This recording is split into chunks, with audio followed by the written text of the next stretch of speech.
start doing that now. So yeah, recording physics classes. Yeah, we're gonna do attendance. I'm gonna show you a little bit of the Google Classroom. Some of you have logged into it, some of you have not. If you could do me a favor, did I turn this down? Yeah, if you could do me a bit of a favor today after I've posted the video, I'll be posting them in YouTube and then bringing those links into the Google Classroom, because I have been told that if I do it that way, you guys are able to watch it at an increased speed should you desire to do that. And if you want to hear my voice at 2 times speed, and at least have the option to do it that way, that is vastly preferable. So I'm going to do it that way. Please, if you can, today or tomorrow, sometime in the next couple days, watch one of these videos or even a part of one of these videos on whatever device you would likely watch it on, and then let me know the audio. Basically, I've had issues with audio in the past with different devices. Brendan, I think it was your grade 9 class, that was the beginning of the audio problems. So if you can do that for me, that'd be great. If I hear nothing, I'll assume that the audio is all good. So attendance first, and then we're gonna get into things. The attendance question for today is this, if my computer ever loads things. Yes, verify that it's me. That would just make my day.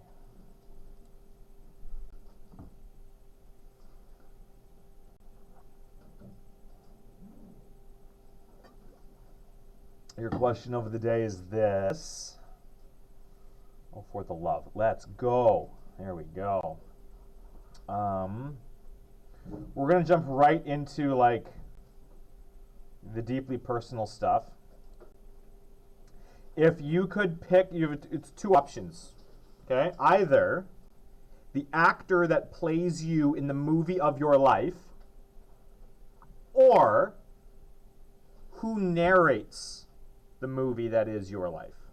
Okay? So who's the lead actor who plays you, or actress, or who narrates? Who's the voiceover for the movie that is your life? Okay? That's the question for today. I'll go with you. Jazz. Sorry, and because you're all wearing masks, I need more than just eye contact because everyone's looking at me. Where's Jazz? Hey, Jazz. Ryan Reynolds to play you and to do the narration. Okay. Ryan Reynolds is going to be you. Okay. Jazz, up or down? Okay. Tenjo. Or Tenjo. Yeah, Tenjo. To play you or to voice you over? The voiceover. Love it. Khalil. Sorry, Samuel L. Jackson to do what? The voiceover? Love it. Tristan, you back? I love it. Naya. I'll clear that off your ass in a sec. I don't know. I love Jessica Alba, so I guess her. Jessica Alba does the narration of your life. Okay. So. Abdul.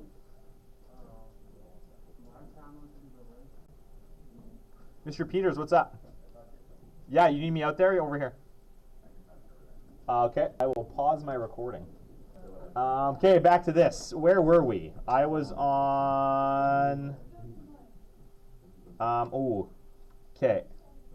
I said this wrong yesterday. Is it Iman? Iman. Sorry, Iman. Jake Paul. Jake Paul, like the YouTuber, is going to do... He's going to act as you. He's going to play you. Okay, interesting.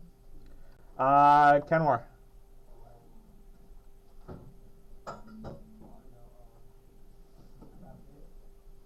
To do what? Brad Pitt's going to be you in the movie of your life. Okay. Brendan. David Attenborough, great choice. We all know who David Attenborough is? Who said no? You have no idea who David Attenborough is? Okay, hold on. Yeah, you're going to recognize it as soon as you hear it. It's a solid answer. David Attenborough.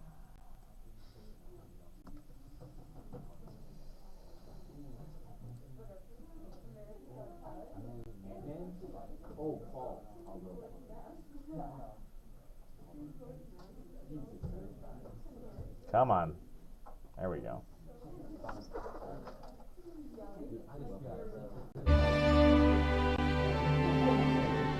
Hey guys.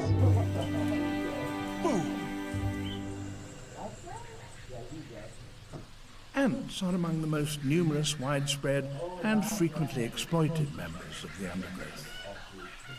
These, in Australia, collect seeds and store them underground. This guy, who is, fun fact, he is the brother of the old, not of Morgan Freeman, of the, if you've seen the original Jurassic Park, the old guy, that's his brother. Also, he played Santa Claus in The New Miracle on 34th Street. Also, his, like, they're, yeah. This guy and that guy are brothers. The Attenboroughs have fantastic voices, both of them. So Smollenberg. Ravneet. Angelina, to play you?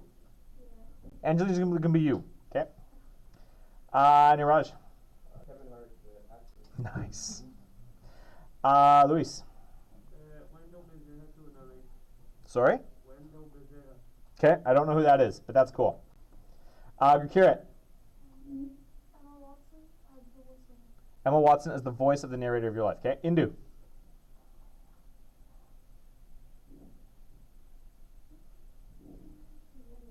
You got nothing for me? Okay.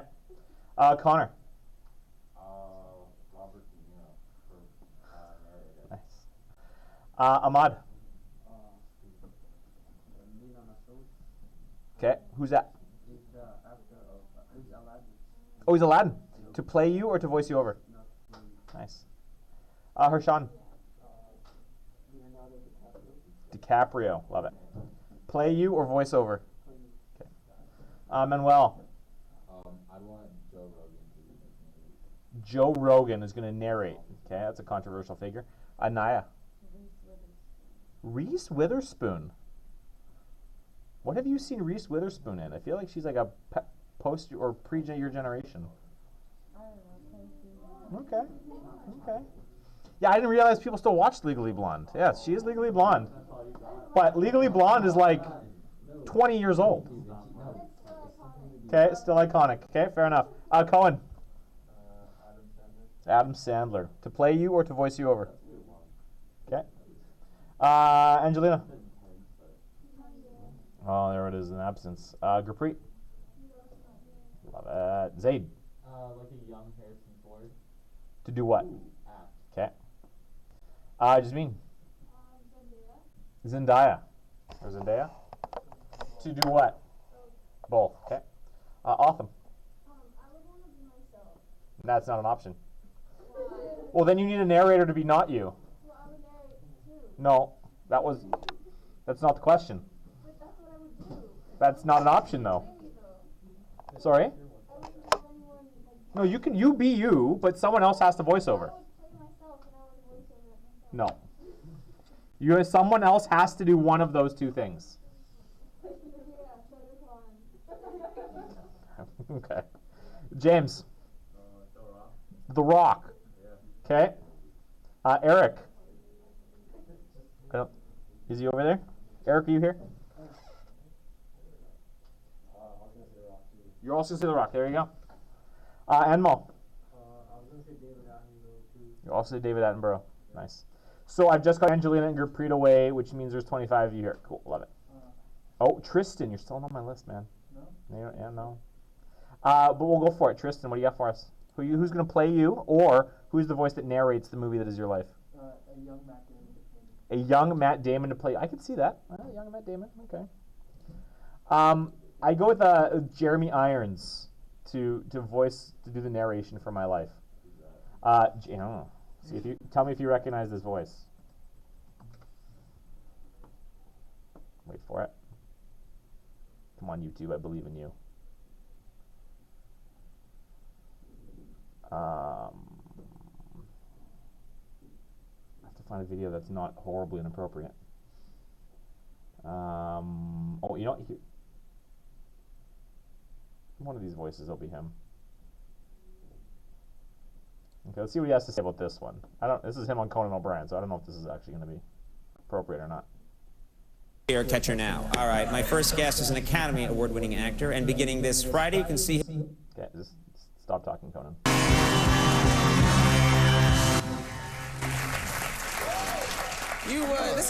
I like the way you're dressed. This is, You do? Yeah, this is unusual. It's Well, fantastic. I knew you'd be wearing a collar and tie, and I thought, let's have a little bit of contrast. Right. Let's. Does anyone recognize that voice? Yeah.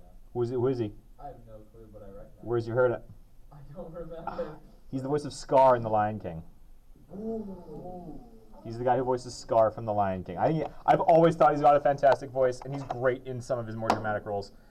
That is who would be the narration for the movie that is my life. That'd be cool. Anyway. Okay, here we go. So I'm gonna handle a bunch of stuff. Yesterday we went over the course outline, and I said I wanted you to take a copy of it at home. Your parents can go over it and sign, and you're also going to sign. So here it is. Here is the course outline. 1, 2, 3, 4, 5, 6, 7. Taking fast speed. 1, 2, 3, 4, 5, 6, 7. Take the whole. Yeah, all of that. 7 more. 1, 2, 3, 4, 5, 6, 7. 5. 1, 2, 3, 4, 5. There you go. Thank you. If any of you have finished your student info sheets and want to hand those back in to me, that would be lovely. Anything that you guys are going to hand in to me, you can't access it right now. So I'll take it if you want to get those out. I didn't throw it all out. I want to break it all out. This thing, if you finish this, if you took it home and finished this, I want them back. If it's not done, get it done. Return to me, please. That would be lovely. And of course, outlines are there. That's great. The next thing I'm going to give you all is this. Y'all are going to get a copy of the formula sheet. We'll talk it through in a second here, but here it is. Don't lose this. 1, 3, 4, 5, 6, 7.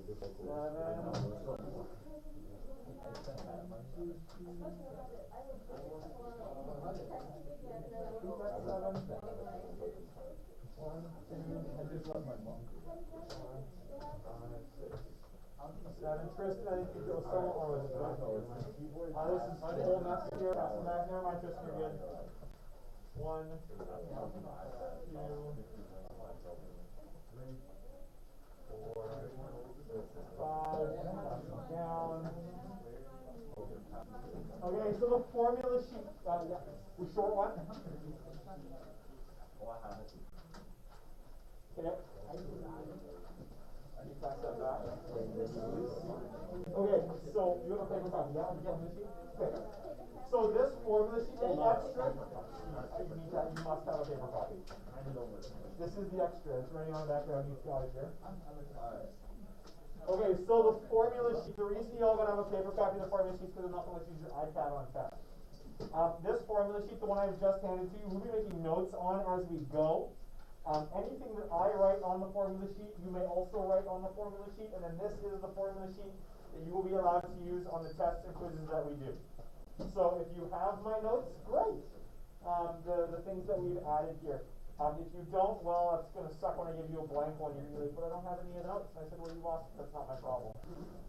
So this is the vast majority of the stuff. We're going to go through it over the course of the semester. There's some constants at the top. There's a table of specific heat capacities and some refractive indices there if we get through optics.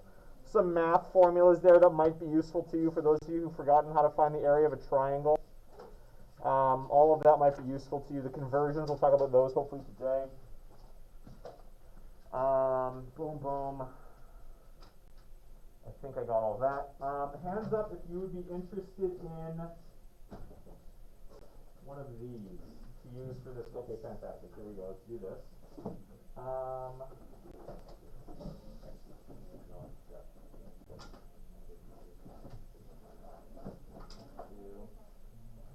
All 200 pages? They're big. Yeah, they're all big. Cool. The office accidentally ordered me the wrong size. They ordered the bigger size instead of the smaller, which might actually be useful to you. Well, that's not what I prefer, but it might be great for you guys. It's just This is how big they are, and this is how big I wanted them to be. So whatever. If you would like one, so that you know, all crowding around Naya. Different colors. I don't particularly care what color you get or want.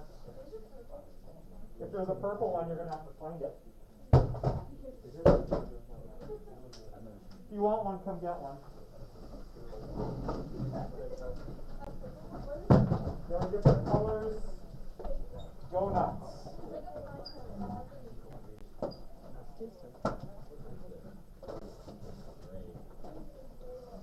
Here. Please take only one because I need them for some of my other classes as well.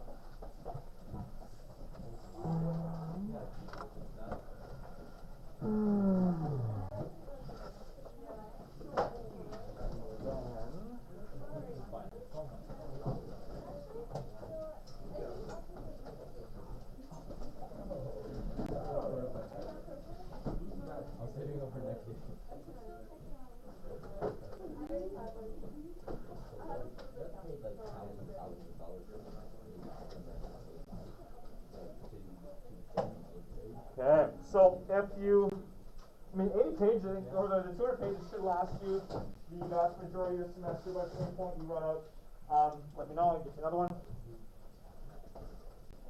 The last thing I think I'm going to give you today is this. 1, 2, 3, 4, 5, 6, 7. 1, 2, 3, 4, 5, 6, 7.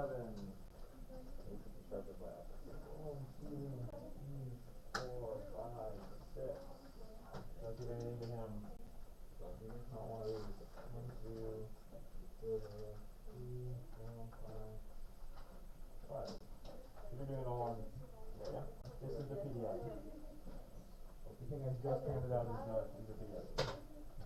So, I need to copy those.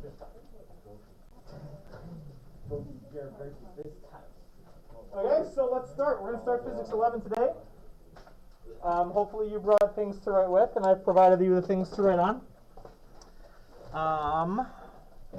Let's see if you've been added back to my list yet, Tristan. There you are. Tristan, you're back on the list. I love how quickly that happens. You were out, and then you were in, and then you were out again. Now you're in again. Love it. Okay, so the formula sheet's going to be useful to you guys. Like I've said, depending on what we are doing, there's a bunch of different constants here that are going to show up. We're going to do a lab where you guys actually have to find this. That's going to be cool. See how close you get. The specific heat capacities, these guys are going to show up when we do thermal energy. I don't know if you're aware, maybe you are, especially if you've ever worked you've done any cooking at all at home. Different materials absorb heat differently. And so this is related to all of that. It's the amount of energy required to change the kilogram of a substance a degree. So water requires a lot of energy to change, and a kilogram of water is a liter. It takes a lot of energy to change a kilogram of water 1 degree Celsius. So that's what that's going to be. The table of refractive indices. Different materials cause light to travel at different speeds. So we're going to look at that there. I'm really hoping we can get to optics. I love optics. I don't think, yeah, the one thing we're going to have to add here that I totally forgot to put on here, and we'll add it when we get there. So there's a bunch of formulas on the back. We got kinematics, dynamics, momentum. Oh, shoot. Yeah, momentum I'm pretty sure is no longer part of Physics 11. I should have taken that out. And the thing I haven't added on here is any of the circuit stuff. So we'll add the circuit equations to the bottom. We've got some space down there. Yeah, we'll add those. I'm not going to reprint these. So yeah, formula sheet, don't lose those. Keep them somewhere safe in front of your binder if you want to. Yes. Angelina, good morning. How are you? Angelina, who would play you, or who would do the voiceover for the movie, for you in the movie that is your life? You know nobody. Okay. Not a single person on the planet. I'll do it. Yeah, on the front. On the filing cabinet next to Zaid. Okay, so that's formula sheet. It's yours. Don't lose it. No, up on top. Up. Yeah, there. Oh, careful. Make sure you actually look at what you're grabbing. It's the wrong one. Oh, but you need that too. Take that. Take one of each of the things that's up there. Okay, so that's formula sheet. Hang on to it. Don't lose it. Here we go. Introduction. We're going to review a bunch of stuff today. Hopefully it rings some bells. I've got extra practice on some of this stuff if it's necessary. We'll see how it goes. Because sometimes I assume, that we're better at things than we are. So, we're going to review a bunch of stuff. Measurement and scientific notation. Hands up if you've ever done scientific notation before. Brendan, your hand should be in there. Anyone who's in my Math 9 class, we did a little bit of scientific notation. Any of the rest of you, I don't know who your math teacher was, but you should have done it at some point over the last 4 years. Sometimes it shows up in Math 9, sometimes it shows up in middle school, sometimes it'll show up in chemistry. So, before we do that, let's talk about measurement. There are a collection of units that we call SI units. Hands up if you've ever heard of an SI unit. Manuel, what is an SI unit? No. This is not the system that the United States uses. The United States and one other tiny island country use the imperial system of measurement. The entire rest of the world, and Haiti, I think, also one of the ones. So there's 3 countries that use the imperial system of measurement, which is interesting because they had a whole revolutionary war where they were like, no, we're not going to do this anymore, and now they still use those units of measure. No, the entire rest of the world uses SI units. So those of you who've heard of it, hands up. Really? We've not heard of SI units? I don't know what it stands for. Okay, it's French, because the French are all about this kind of thing. And I'm going to butcher the pronunciation because my accent's terrible, but it's like the Scientifique Internationale. It's the International Scientific Standard for Units, and you will know it as the metric system.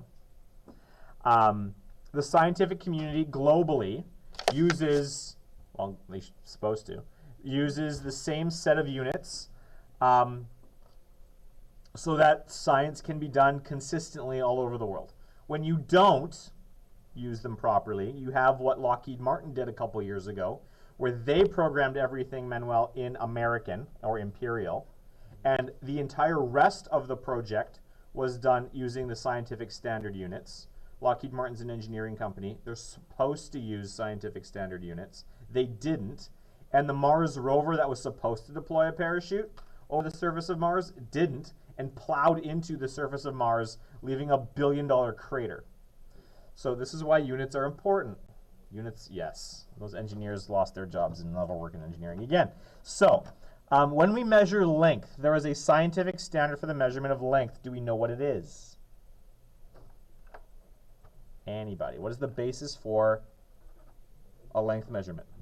The meter. We love meters.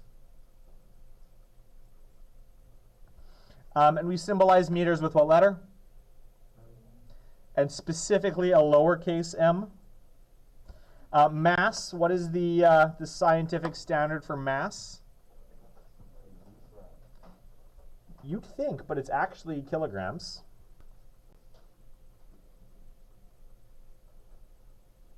Which is interesting because the kilogram isn't the base metric unit, but it is the scientific standard for the units that we use. The base here is the gram, but the kilogram is actually what we use as a scientific standard.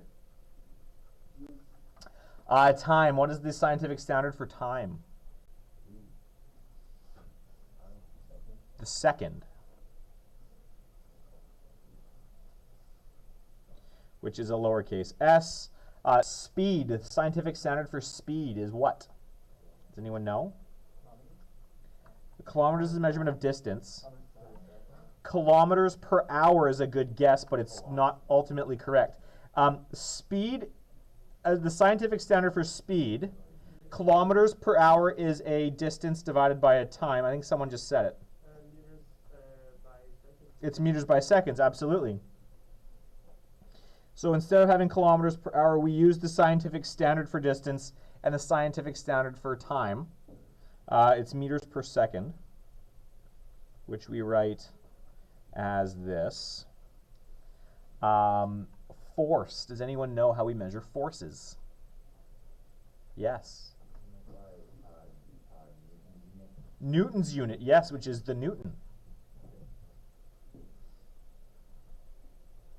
Which we give a capital letter N to. Because lowercase n stands for something else. Energy is, sorry? Yeah, basically, yeah, joules, but yes. Yeah, I mean, what do you mean? Yeah, because it's spelled, you're pronouncing it how it's spelled, absolutely. Yeah, sorry. No, don't apologize, you're fine. That's the joule, named after French physicist, last name Joule, Joules, a capital letter J. These are the scientific standards, and there's more. There are 7 standards, and the rest of them are all built on, which we'll talk about, like when we measure current. Does anyone know the units for current? Amps or amperes, named after French physicist, last name Ampere. That's another scientific. That's one of these standards, and then everything else gets built by these standard units. There are prefixes that we use to grow or shrink the units depending on the size of the object that we're measuring. So if we want to measure something in meters, but it's really, really small, we're not going to use meters. We're going to use something like a micrometer. Does anyone know what a micrometer, the symbol for micro is? Have you seen it before, Connor? No, that's a M, like this, lowercase m. That's milli. Like mm would be a millimeter. That would get confusing. Let's do the millimeters. How are millimeters, the prefix milli, how are millis related to the standard size? Does anyone know? How many millimeters are there in a meter? 1,000. So milli means 1/1000th. So we'll put that as a fraction. Alternatively, I'll zoom this in so you can maybe see a little bit. That's as far as I can go, actually. Instead of using the fraction, we could do this in powers of 10. 1/1000th is 10 to the power of what? -3. Cool.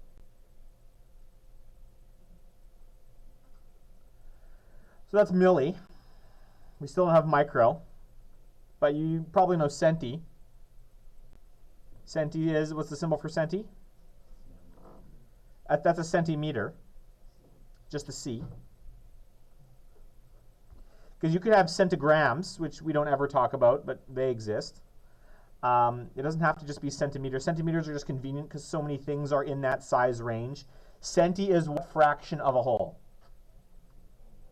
1/100th, because there are 100 centimeters in a meter.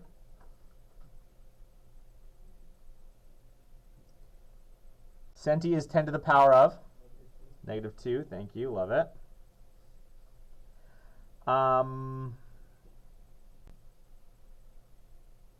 This without a prefix. There is no symbol if you have no prefix, but this is a factor of 1. So if I have no prefix in front of my meter, I'm just dealing with 1 of something.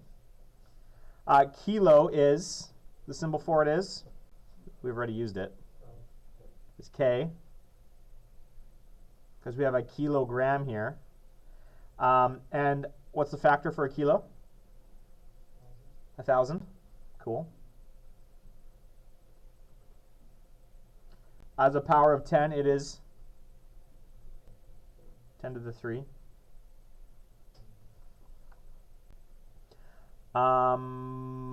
We've got mega and we've got micro.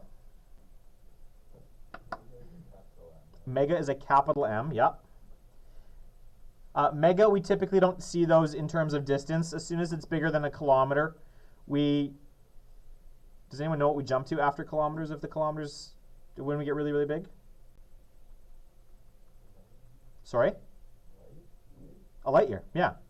Once a kilometer is not sufficient, we jump straight to light years because now we're talking about really big distances. And a light year is the distance light travels in a year, which is really friggin' far. So mega, where have we heard this prefix before?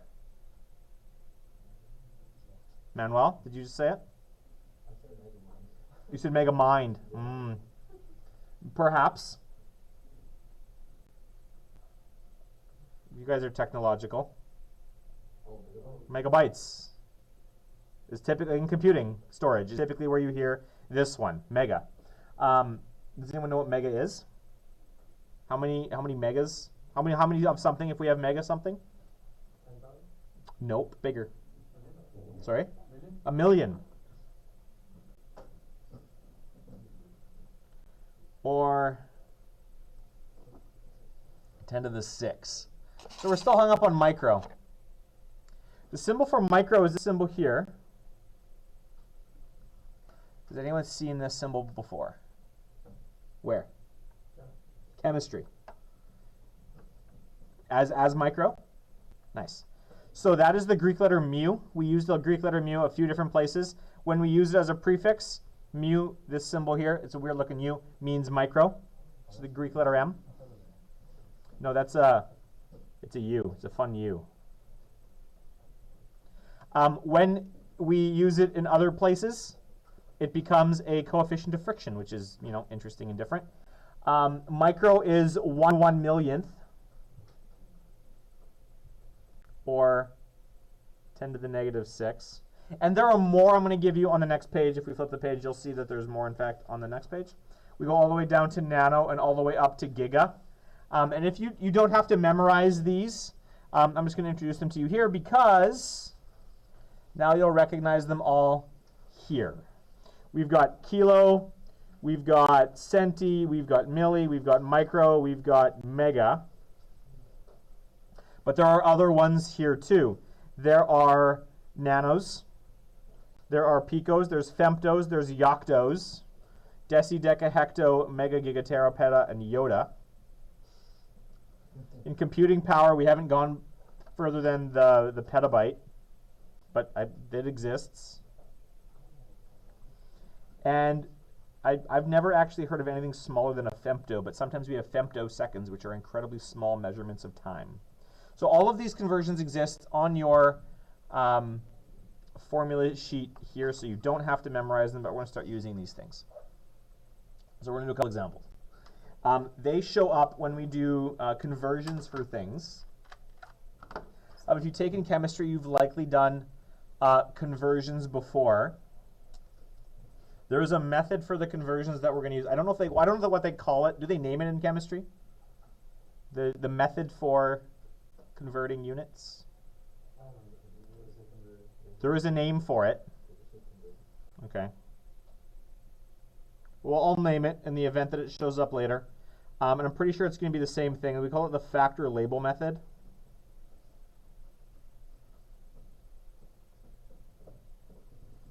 So those of you who have taken chemistry before, how would I convert something like this, 165 millimeters to meters? What's the technique?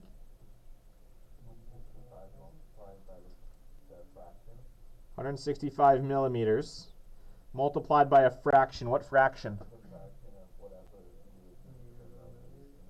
The meters over millimeters, okay. So a millimeter is, so 1 meter is 1,000 millimeters. This fraction here? Okay. And now I actually go through and do this. 165 divided by 1,000.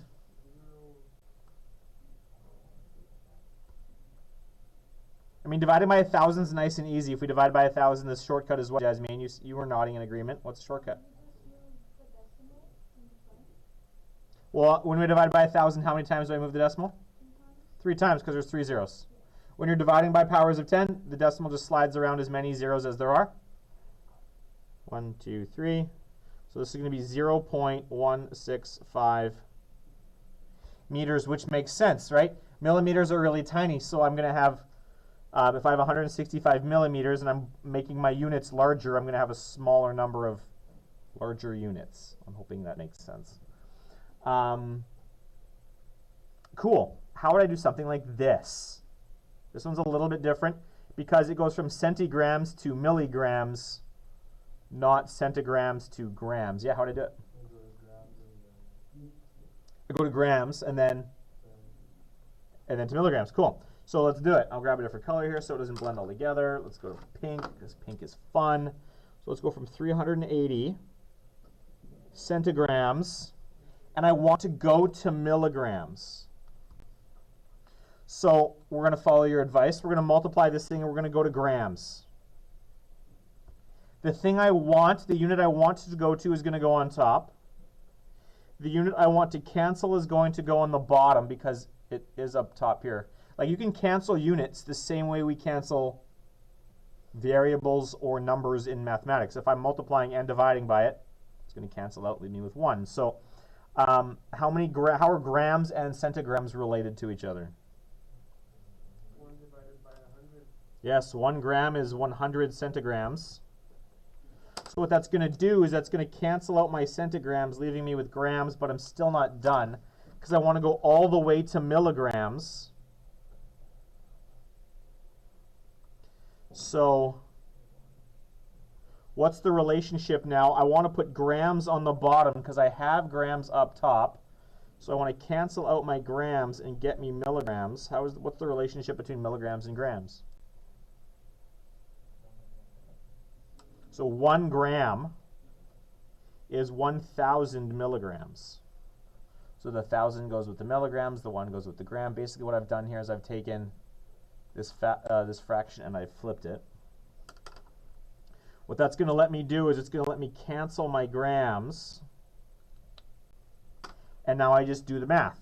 380 divided by 100 times 1,000, or I could make this a little bit easier because we're dealing with powers of 10. Dividing by 100 and multiplying by 1,000. I can do some canceling here. That's the same thing as 380 times what? Times 10. Got my 380 times 10. That's going to give me 3,800 milligrams.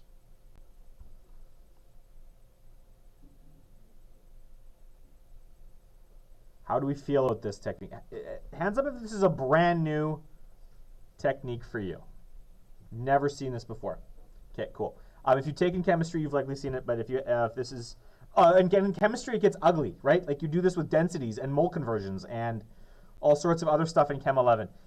In physics, it stays much nicer, but if you've done it in Chem, you'll be fine. If this is brand new to you and chemistry is in your future, it gets worse. I don't think it's too bad. I've got extra practice for you guys with this as well. So the last one, the biggest one that's probably going to be more relevant to us, involves times and distances. So we're going to jump straight to the ugly one. I want to go from 24 meters per second to kilometers per hour. So let's write it out. I'm going to grab a different color. I'm going to go 24, and I'm going to write this out as a fraction, meter per second. And I want to put this thing in kilometers per hour. So this is a composite unit. This unit is built of multiple, like 2 different units. We've got meters here, and we've got seconds here. So we don't have to convert them both at once, but we do have to convert them both eventually. It's like when you're doing density if you took chemistry. A gram per milliliter or a kilogram per liter for density, you convert them in steps. So we're going to convert this one in steps as well. Which one do we want to convert first? Do we want to go from meters to kilometers or seconds to hours? Meters to kilometers is the easy one. Okay? So which unit is going to go where in this fraction? Kilometers up top. Because we want, kilometers, not kilograms. Because we want kilometers in the top, and we have meters up top. So kilometers is going to go up top.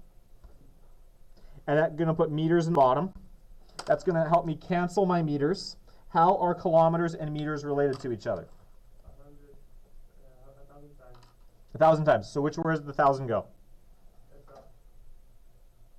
That would say there's 1,000 kilometers in a meter. So 1,000 meters in 1 kilometer. Okay, cool. So that's going to get rid of my meters and give me kilometers. Now I have to deal with time. I have seconds on the bottom, so I want to get rid of that, so I want to put seconds on top. Do we want to go straight from seconds to hours, or do we want to do an intermediate unit? We go to minutes, sure. Do we want to go to minutes? We go to minutes. How are minutes and seconds related to each other? There is 60 seconds in 1 minute. So that's how we're going to fill out the fraction.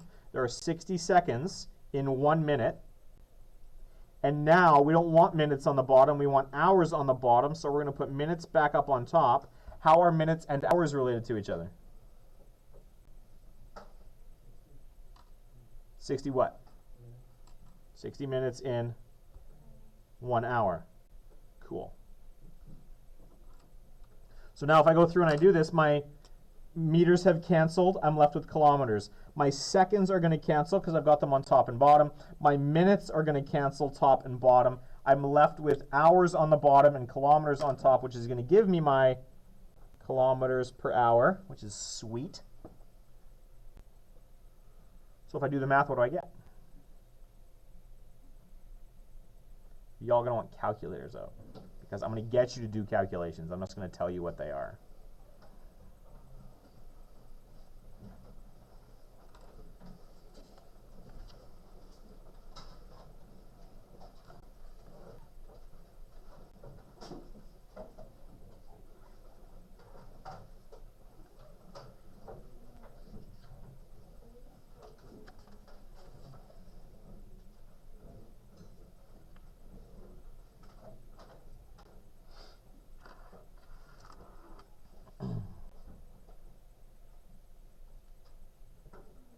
So what is it? You multiply across the top and you divide by whatever's in the bottom. So you could set, depending on how comfortable you are with your calculator, I would do, 24 times the 60 divided, 60, multiplying across the top, dividing by, I've got a 1, and a 1,000, so I just have to divide by the 1,000.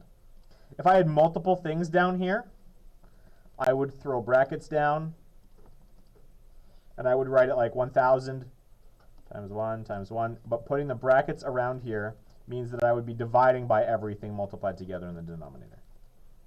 If you do that, what do you get? 86.4? Sweet. So 24 meters per second is 86.4 kilometers per hour. Now, I am not going to require that you go through all of these steps every time. There's a shortcut for this. What is this piece of the question equal to? What is that? Sorry? It's 3.6.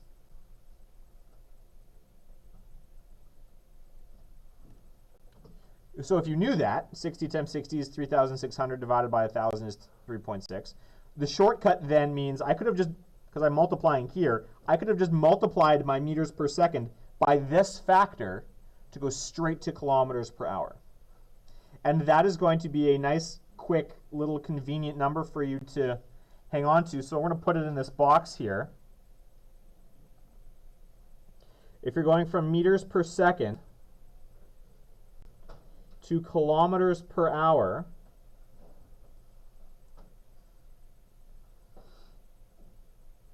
you're going to multiply by, we're going to put 3.6 in the middle here. If you want meters per second, 2 kilometers per hour, you're going to multiply by 3.6.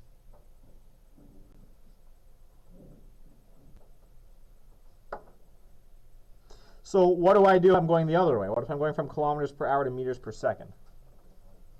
Sorry? You divide it.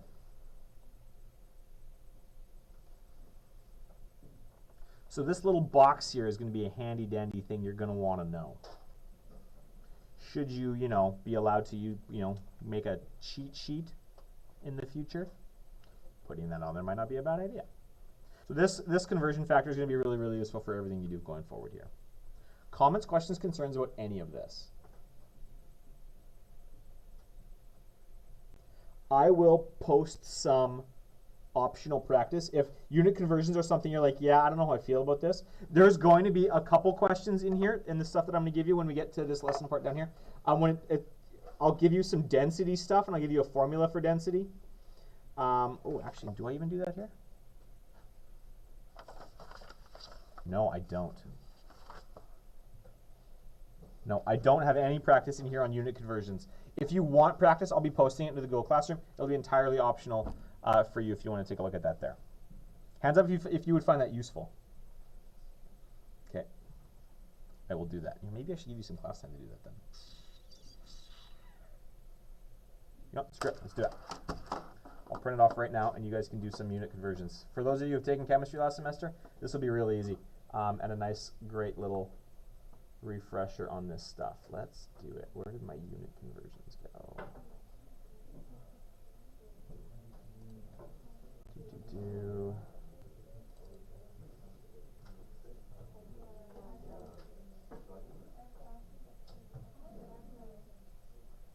Okay.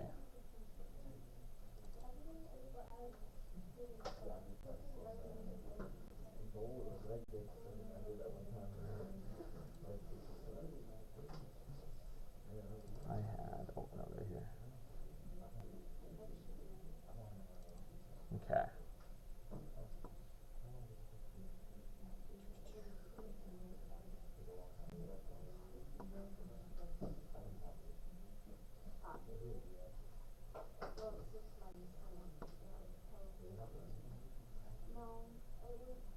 Okay.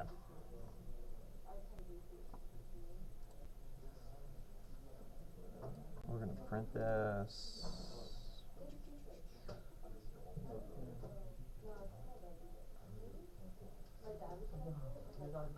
Okay, while we're waiting for that to print, it's built into this whole idea of unit conversions is I've also got a section there on scientific notation, so we're going to take a look at this as well. I'm hoping scientific notation is review for you.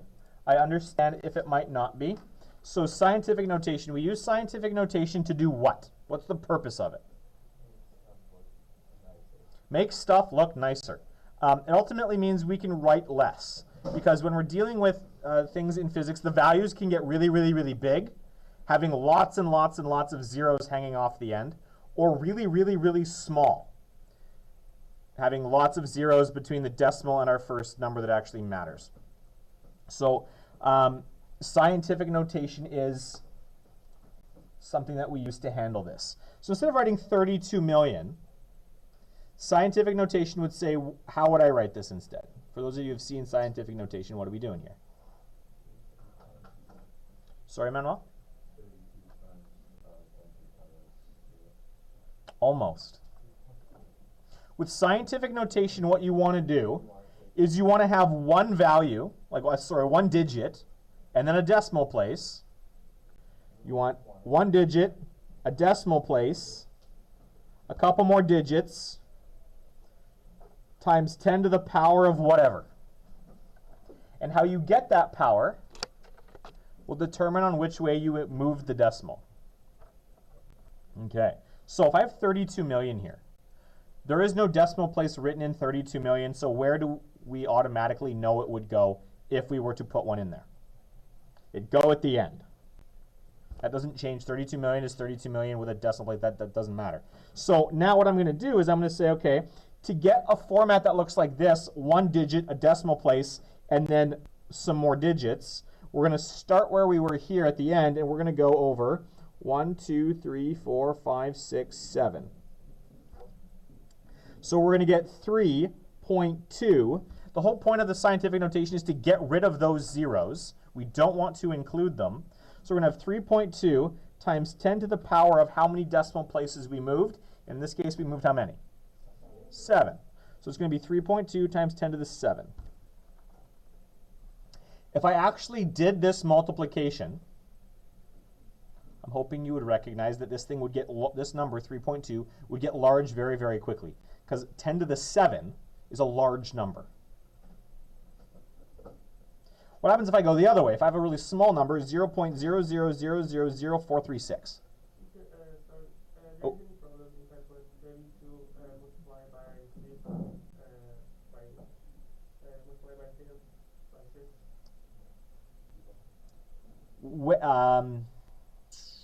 The short answer is yes. The scientific standard is to have a single and then everything else is the standard. Now, that's not always useful. Sometimes it would be more useful to have 32 times 10 to the 6. So I'm going to teach you the standard, but I'm going to tell you that it's flexible. So standard would be 3.2 times 10 to the 7, but you want 10 to the 6. Why do you want 10 to the 6?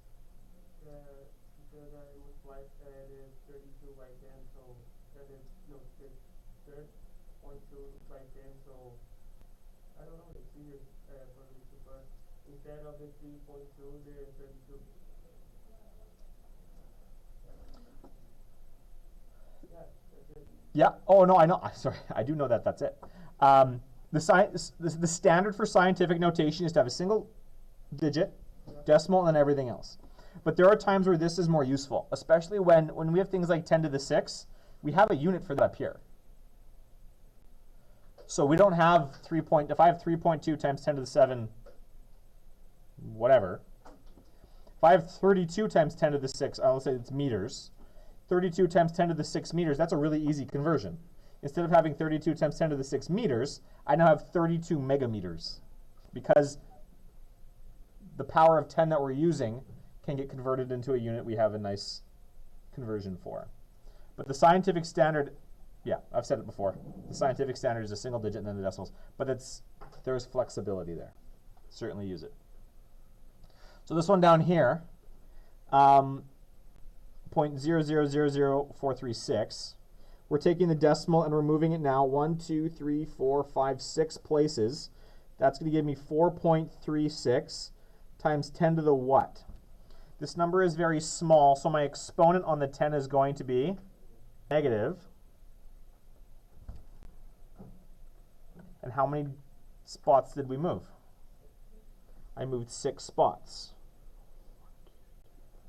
6. So that's going to be 4.36 times 10 to the negative 6, whatever those units are. So that would be a micro something if we wanted to convert the 4.36 micro whatever, if we wanted to, because we have a nice conversion, 10 to the 6 and a 10 to the 6.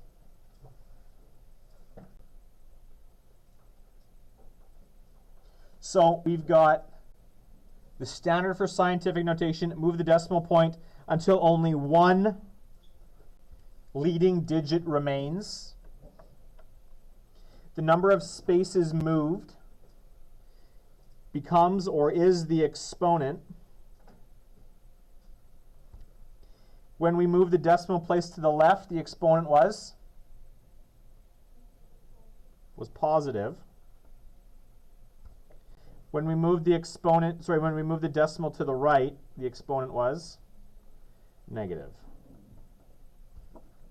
So Luis, if I ask you to put things into scientific notation for me, this is what I will want to see. If you're using scientific notation to do other work and I don't care about the intermediate step, be flexible. Okay? So, do this. Take a look at these. Real quick here.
hands of, oh, your side is still going.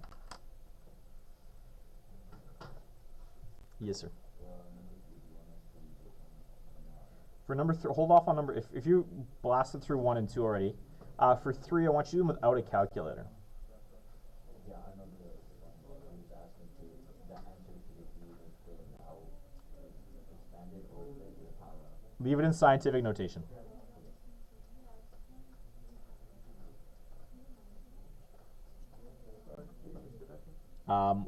No, someone else, oh, yes. I thought someone else just asked to go. Sorry? Okay.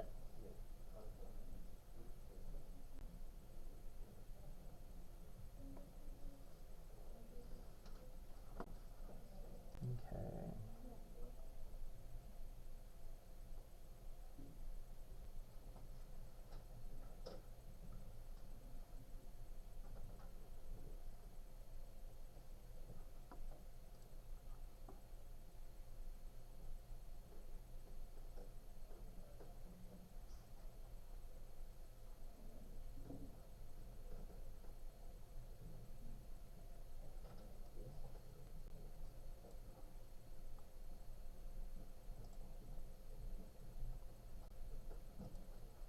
Let's do this.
Done.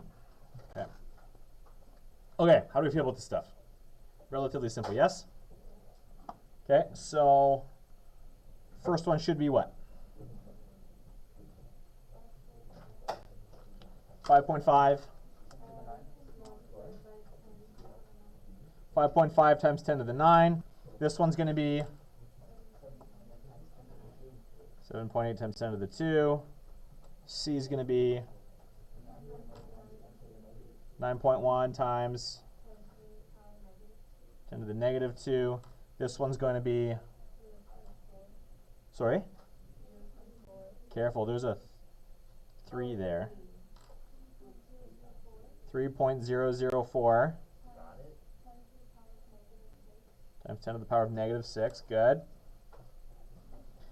Going the other way, we didn't talk about that in here, but I'm hoping that the technique is obvious. When I've got a negative exponent here, the number is going to be getting smaller, so I'm going this way. So 5.5 times 10 to the negative 4 is what? 0.00055. How many zeros should be there?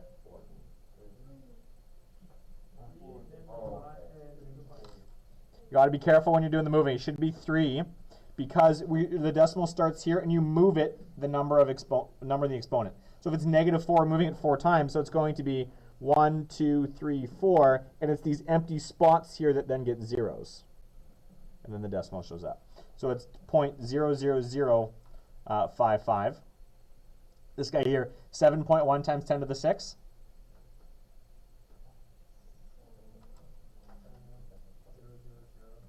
7, 1, and then followed by 5 zeros, which is 7,100,000. And then 1 times 10 to the 3 is 1,000. Cool. Just wanted you guys to take a look at this box here, 1 and 2. Hands up if you did these ones already here.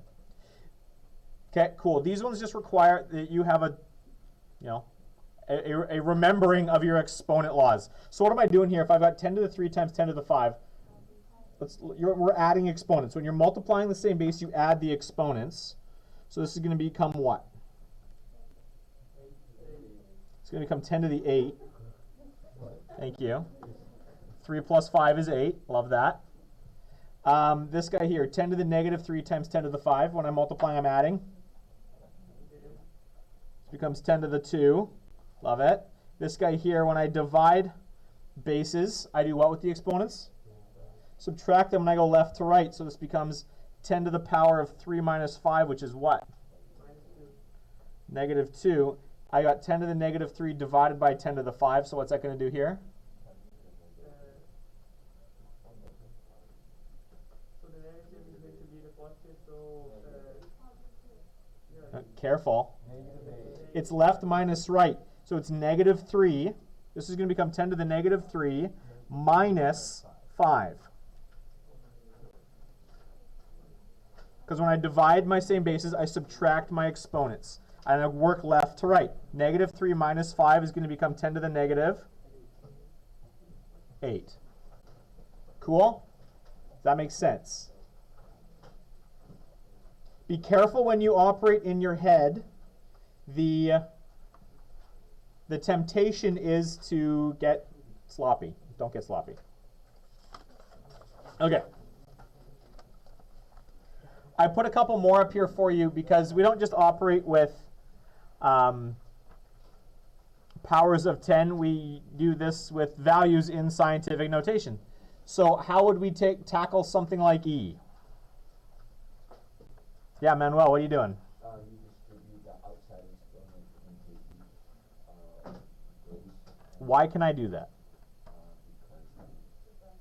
math, There's a very specific rule why I'm allowed to distribute this exponent onto everything in the bracket. Sorry?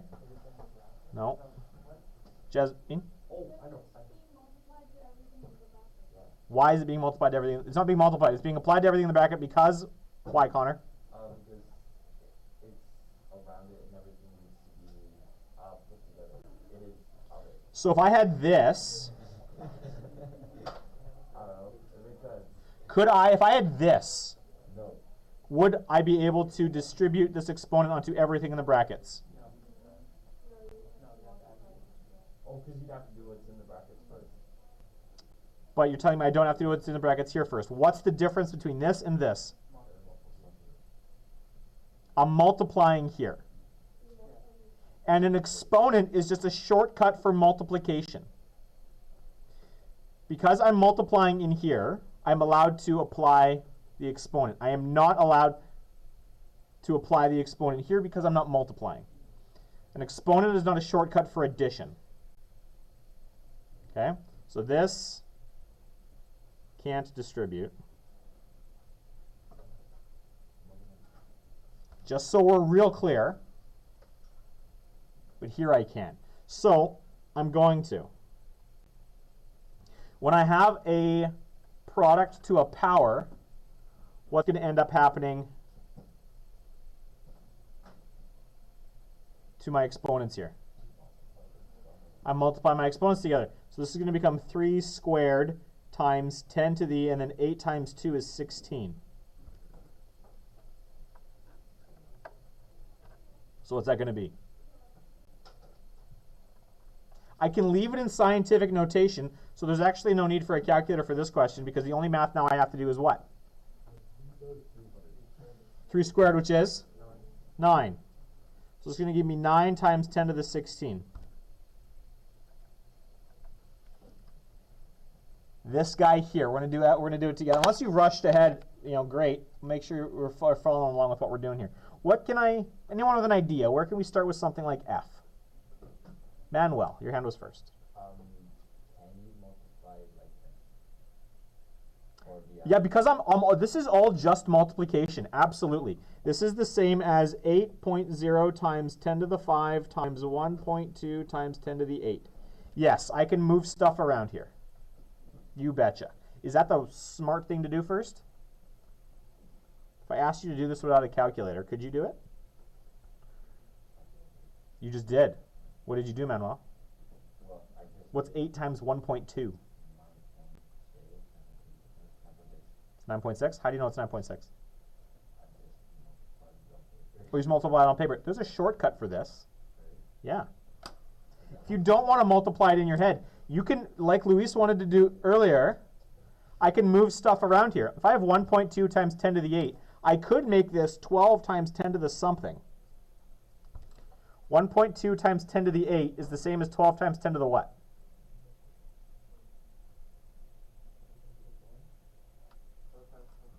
To the 7. Who said that?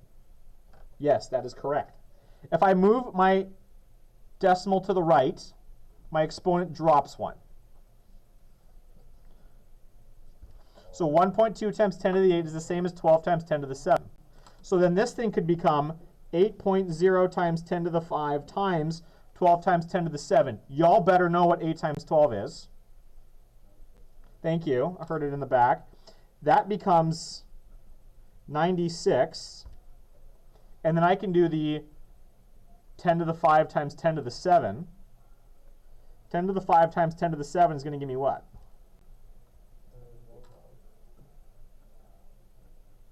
Is this thing in proper scientific notation?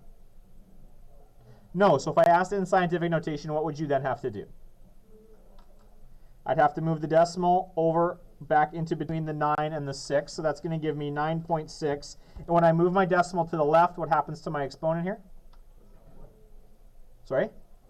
It goes up 1. So this is going to be 9.6 times 10 to the... Cool. Comments, questions, concerns on what just happened here? Cool. This guy. What am I doing here? Got to be careful with how we deal with things when we've got division hanging out in the middle. This thing is the same as this.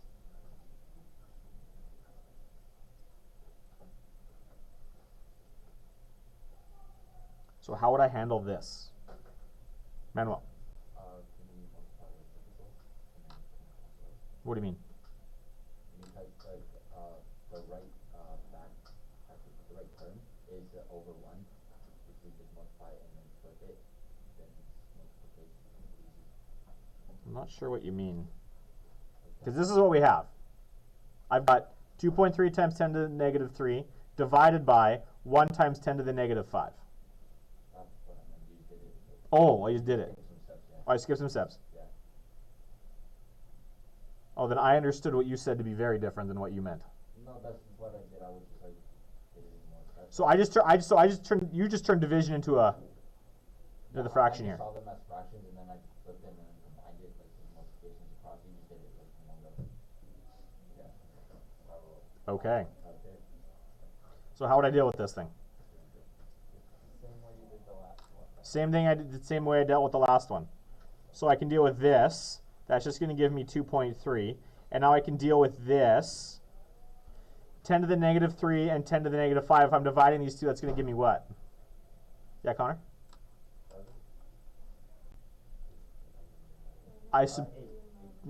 Not 8. Oh, okay. Remember, I'm subtracting. What is negative 3 minus negative 5? It's 2.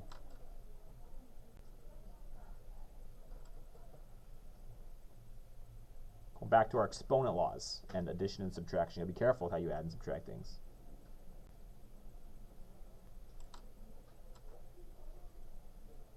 Last one.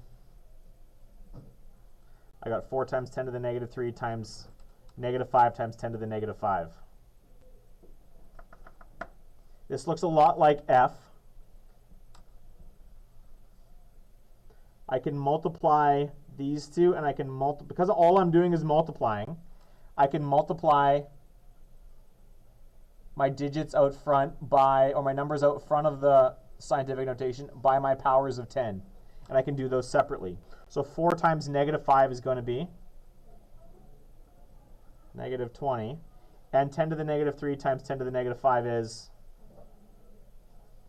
I'm multiplying bases, so I'm adding exponents. That's going to give me 10 to the negative 8. That's not in hold on. It's not in scientific notation, so how do I finish that thing off? I move the decimal. When I move the decimal to the left, what happens to my exponent? It goes up 1, and so from negative 8 to going up 1, we're at negative 7. Cool. So it's negative 2 times 10 to the negative 7. The only thing I want you to do for homework, I posted some extra practice of unit conversions. I will be giving you class time to work on those so you don't have to do those. The one thing I want you to do for homework is this column right here. I want you to estimate, don't look anything up. Estimate objects of various sizes using these different powers of 10. When you think of a power of 10, what size do you think of something? And we'll do the rest of this tomorrow. Just this column here, that's what I want you to do tonight for homework. Have a great day, guys. We'll see you tomorrow. Yes, Manuel. For the last one,